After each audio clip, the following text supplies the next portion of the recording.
Hi guys, welcome to my channel again. তো দেখো, চলে আসছে নতুন আর একটা ভিডিও নিয়ে। তো আজকে এই ভিডিওতে আমরা মূলত যে বিষয়টা নিয়ে আলোচনা করব সেটা হচ্ছে যে অঙ্গনওয়াড়ি কর্মীদের এখানে কোর্টে মানে হাইকোর্টের তরফ থেকে বলা হয়েছে যে অঙ্গনওয়াড়ি কর্মীদেরকে যাতে স্থায়ী কর্মীদের মতন সম্মান প্রদান করা হয়। ঠিক আছে, তো এটা বিস্তারিতভাবে আলোচনা করব, কোথাকার আপডেট এবং কোথাকার নিউজ, এবং এটার প্রভাব বাকি যে রাজ্যগুলো রয়েছে সেই রাজ্যগুলোতে কতটা পড়বে, বিশেষ করে পশ্চিমবঙ্গতে এটার প্রভাব কতটা পড়বে, বা আসাম হলো বা ত্রিপুরা হলো। তো সমস্ত জিনিসটাই আমরা ভিডিওতে কিন্তু ডিটেলসে আলোচনা করব, কারণ খুবই গুরুত্বপূর্ণ একটা বিষয়। এটা কিন্তু কোর্টের তরফ থেকে বলা হয়েছে। তো সেটা কি, সেটাই কিন্তু আমরা ভিডিওতে তোমাদের সাথে ডিটেলসে আলোচনা করব। তাই অবশ্যই ভিডিওটি শেষ পর্যন্ত দেখবে এবং দেখার পর নিজস্ব মতামত অবশ্যই জানাবে, এবং তারপর যদি তোমাদের ভিডিওটা ভালো লাগে লাইক করবে। চ্যানেল নতুন থাকলে চ্যানেলটিকে সাবস্ক্রাইব অবশ্যই করে রাখবে এরকম ভিডিওসগুলো সর্বপ্রথম পাওয়ার জন্য।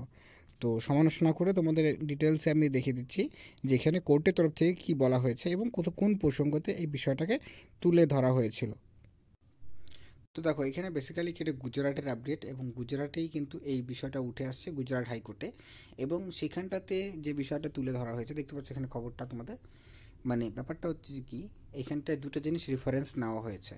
দুটা রেফারেন্স কী নেওয়া হয়েছে সেটা আগে তোমাদের প্রথমত দেখিয়ে দিচ্ছি কোর্ট কোন দুটো বিষয়কে তুলে ধরেছে। ঠিক আছে, এখানে দেখো তোমরা যদি দেখতে পারো, এখানে দেখতে পাচ্ছ যে 1983 এবং 2010-এর যে নিয়মটা রয়েছে বাল বিকাশ সেবা, ঠিক ঠিক আছে, এই যোজনার থ্রুতে তো অঙ্গনারী কর্মীদেরকে নিযুক্ত করা হয়েছে, মানে তাদেরকে অ্যাপয়েন্টমেন্ট নেওয়া হয়েছে। তো সেই ক্ষেত্রে সেই অনুযায়ী কিন্তু তাদেরকে পার্মানেন্ট করার কথা কিন্তু বলা হয়েছে হাইকোর্টের তরফ থেকে। কারণ আমরা জানি যে এই যে সিদ্ধান্তটা হাইকোর্টের তরফ থেকে যে দেওয়া হয়েছে, এই সিদ্ধান্তের প্রভাব কিন্তু অবশ্যই বাকি রাজ্যগুলোতে পড়বে। এবং তার মধ্যে সবচেয়ে যে বিষয় উল্লেখযোগ্য সেটা হচ্ছে যে এখানে আরও কয়েকটা জিনিস দেখো, এখানটা আমি তোমাদের বলে দিচ্ছি। দেখো, গুজরাট হাইকোর্টে কেন্দ্র এবং রাজ্য সরকার, মানে শুধুমাত্র যে রাজ্য সরকারকে সেটা না, এই ক্ষেত্রে কিন্তু রাজ্য এবং কেন্দ্র সরকারকে এটা নিয়ে নির্দেশ দেওয়া হয়েছে যাতে তারা অঙ্গনওয়াড়ি কর্মী এবং আশা কর্মী বলো বা আদার্স যে সমস্ত অঙ্গনওয়াড়ি সহায়িকা রয়েছেন তাদের সাথে যাতে কোনো রকমভাবে করে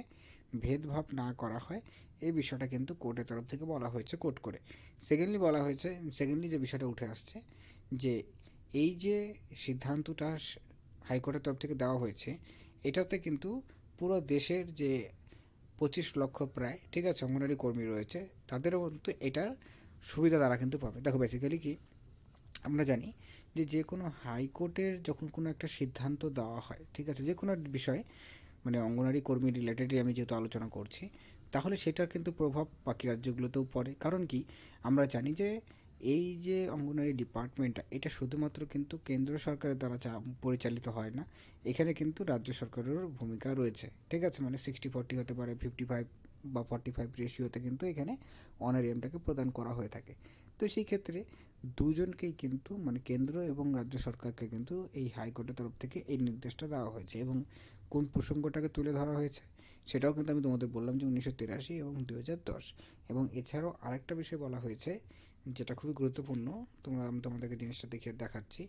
এখানে দেখো বলা হয়েছে যে 10 বছরের বেশি যে কাজ, মনে করো অঙ্গনওয়াড়ি কর্মী রয়েছে তাদের, এবং যারা 6 ঘন্টার বেশি, ঠিক আছে, 6 ঘন্টার, দেখতে পাচ্ছ এখানে লেখা রয়েছে 6 ঘন্টার বেশি যারা কাজ করছে তাদেরকে কিন্তু এই সুবিধাটা দেওয়া হবে, মানে এই সুবিধাটা দেওয়া হয়।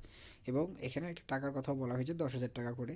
ঠিক আছে, তো যাই হোক সেটা বড় ব্যাপার না, বাকি রাজ্যগুলোতে যেরকম রয়েছে এটাতে কি হবে, যদি রাজ্য সরকাররা এই বিষয়টাকে তারা মানে স্থায়ী কর্মী